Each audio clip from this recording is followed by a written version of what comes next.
Hello बच्चों, स्वागत है आप सभी का इस वीडियो में। इस वीडियो में हम देखेंगे प्रतिभा पर्व मूल्यांकन वर्कशीट जो आपकी हो रही है। अभी उसमें हम कक्षा 6वीं गणित का आपका खंड आ का सॉल्यूशन देखेंगे, खंड आ के उत्तर देखेंगे। आप सबको पता है कि जो आपकी ये वर्कशीट है उसमें दो खंड हैं, खंड आ है और बा है। तो खंड आ के इसमें हम सभी उत्तर देखेंगे गणित के। खंड बा के सभी उत्तर हम पहले ही वीडियो बना दिया है जिसमें हमने डाल दिए हैं। तो आप इस चैनल को विजिट कर सकते हैं, चैनल प्लेलिस्ट पर जाकर देख सकते हैं, या फिर इस वीडियो के नीचे आप डिस्क्रिप्शन को चेक कीजिए, वहाँ पर लिंक मिल जाएगा। ठीक है, तो चलिए आप देख सकते हैं यहाँ पर जो खंड आ है उसमें आपके 30 नंबर का पेपर है, खंड बा आपका 20 नंबर का है। तो यहाँ पर कुछ निर्देश दिए गए हैं जिनको आप पढ़कर आपकी वर्कशीट का कार्य प्रारंभ करेंगे। चलिए हम वर्कशीट का कार्य प्रारंभ करते हैं। तो यहाँ पर आप देख सकते हैं, यहाँ से वर्कशीट का कार्य प्रारंभ करें। खंड आ है आपका, इसमें दिया गया है बहुविकल्पीय प्रश्न है आपके 1 से 8 तक के। तो देखिए इसमें आपको सही टिक करना है और लिखना है। क्वेश्चन नंबर 1 है आपका, एक घनाकार डिब्बी में सतह होती हैं। तो जो घनाकार डिब्बा होता है इस प्रकार से, इसमें कितनी सतह होती है आपको बताना है। तो देखिए घनाकार डिब्बा हो गया, तो इसमें कितनी सतह हैं, 1 2 3 4 5 और 6। ठीक है, तो इसमें 6 सतहें होती हैं, तो 6 पे आप टिक कर लेंगे और यहाँ पर लिख लेंगे 6। ठीक है, इस प्रकार से।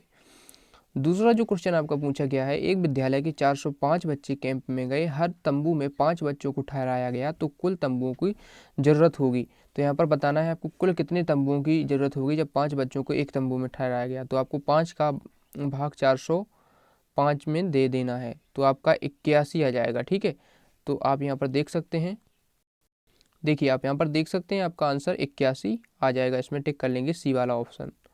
उसके बाद अगला प्रश्न आपका दिया गया है, यहाँ पर प्रश्न क्रमांक 3 है, जिसमें पूछा गया है छायांकित भाग का दशमलव में मान है। तो देखिए छायांकित भाग आपका यहाँ पर है, ये वाला जो भाग है ये छायांकित है। इसका मतलब है कि इस वाले भाग को और बाकी सभी का आपको कंपेयर करना है। तो देखिए इस जो छायांकित है उसको ऊपर लिख देंगे, एक भाग छायांकित है इस 5 में से। इसमें कितने हैं, 1 2 3 4 5 है टोटल, तो नीचे 5 लिख देंगे। अब 5 का भाग अपन 10 में देंगे। ठीक है, तो यहाँ पर आपका आंसर देखिए, यहाँ पर 1 2 3 4 5 टोटल हैं, तो नीचे 5 लिखेंगे। छायांकित कितना है, 1, तो 1 ऊपर लिखेंगे। ठीक है, यहाँ पर 0 लगाया, दशमलव लगाया। ठीक है, दशमलव लगाने के बाद आप यहाँ पर 5 दूनी 10, तो यहाँ पर कट जाएगा, तो 0.2 या 0.20 इसका आंसर हो जाएगा। तो इस प्रकार से लगा सकते हैं। चौथे का हो जाएगा 3/5 का तुल्य भिन्न, तो 6/10 हो जाएगा, क्योंकि 3/5 और 6/10 जो है, यदि 6/10 को 2 से काटा जाए तो ये 3/5 ही आ जाएगा। ठीक है, अगला प्रश्न आपको पूछा गया है, 5वां प्रश्न है, निम्न क्रम में अगली संख्या है। तो 10, यहाँ पर 100 300 500, फिर क्या होगी। तो 100 में 200 जोड़ा जाए तो 300, 300 में 200 जोड़ा तो 500, 500 में 200 जोड़ेंगे तो 700 आपका आंसर हो जाएगा। ठीक है, यहाँ पर आपको क्या लिखना है, 700 आप इस प्रकार से लिख लेंगे। अगला जो प्रश्न है आपका क्वेश्चन नंबर 6 है, यदि एक ड्रम 9 बाल्टी पानी से भर जाता है तो 108 बाल्टी पानी कितने ड्रम से बराबर होगा। तो ये आपको बताना है। तो इसमें क्या करेंगे, 9 का भाग 108 में दे देंगे तो आपका आंसर 12 आ जाएगा।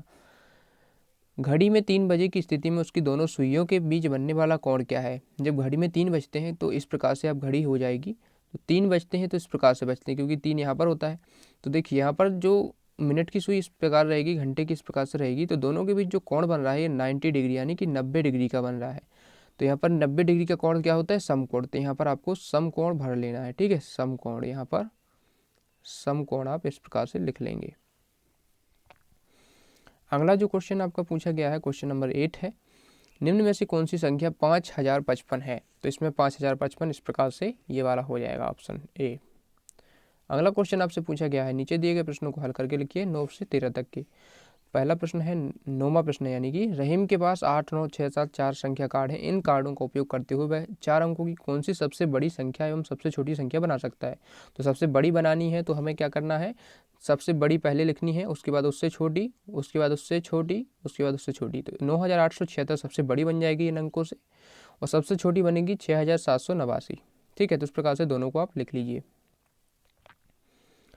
अगला प्रश्न आपका पूछा गया है, प्रश्न क्रमांक 10वां है, एक फुटबॉल स्टेडियम में 8300 लोगों के बैठने की क्षमता है, परंतु हर चौथी सीट पर लोगों के बैठने के निर्देश प्राप्त हुए हैं। इस निर्देश के अनुसार आप लोगों को कितने स्टेडियम में लोगों को बैठाया जा सकता है, मतलब कितने लोगों को बिठाया जा सकता है। तो इसमें इस प्रकार से करेंगे, स्टेडियम में कुछ कुल लोगों के बैठने की क्षमता है 8300, तो हर चौथी सीट पर बैठे, तो आप क्या करेंगे, इसमें 4 का भाग दे देंगे, 8300 में 4 का भाग दे देंगे, भाग देने पर जो संख्या प्राप्त होती है वो होती है 2075। तो इस प्रकार से 2075 लोगों को बैठाया जा सकता है अब, ठीक है, क्योंकि हर चौथी सीट पर बैठना है। तो इस प्रकार से इसका आंसर आप कर सकते हैं। अब आप 11वां प्रश्न है आपके सामने। 11वां प्रश्न पूछा गया है, यदि किसी बगीचे में कुल 200 पेड़ हैं और इनमें से 3/5 भाग आम के पेड़ हैं, तो बगीचे में दूसरे कितने पेड़ होंगे, ये बताना है आपको।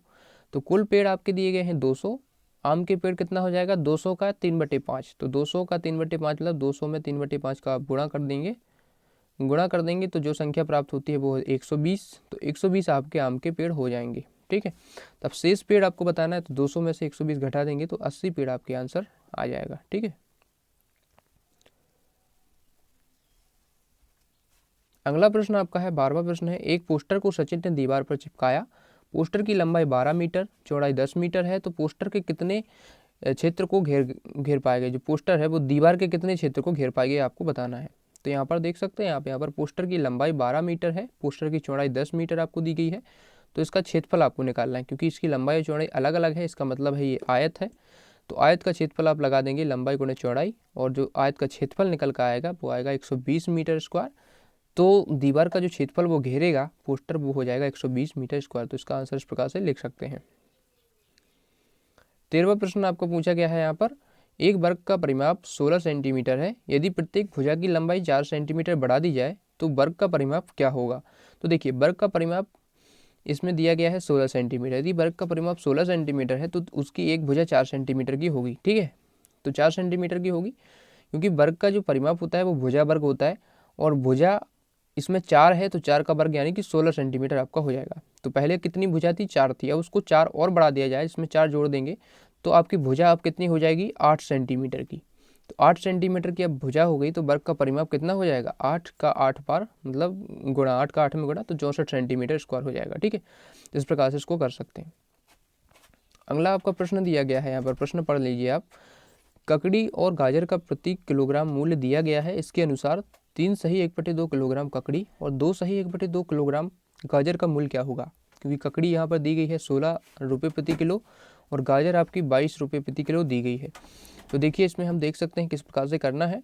तो यहाँ पर आप देख सकते हैं इसका उत्तर इस प्रकार से आप लिखेंगे, ककड़ी की मात्रा कितनी है 3 सही 1/2, जिसका मतलब है 7/2 किलोग्राम, और मूल्य यहाँ पर दिया है 16 रुपये प्रति किलोग्राम। तो 7/2 का आप 16 में गुणा कर देंगे तो यहाँ पर 56 रुपये आपका आंसर आ जाएगा, ककड़ी का मूल्य हो जाएगा।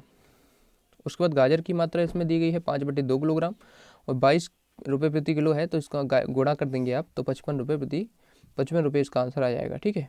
5/2 किलोग्राम गाजर का मूल्य।